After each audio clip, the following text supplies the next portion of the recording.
Өте дәмді, жұмсақ болып шығатын капкейк дайындаймыз.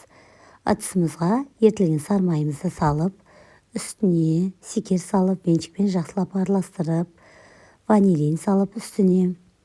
Содан соң тағы да араластырып, жұмыртқамызды қосып, жақсылап араластырып алып, ұнымызға қосқыш салып, араластырып, оны да массамыздың үстіне қосамыз. Жақсылап араласқаннан кейін үстіне ең соңынан сүт құямыз. Осындай сұйық қамыр шығады. Үстіне қалауыңызша шоколад салуыңызға болады. Кекстің ыдыстарына, формасына 1-2 ас қасықтан салып шығамыз массамыздан. 170-180 градуста қызып тұрған пеште 20-30 минут шамасында пісіреміз.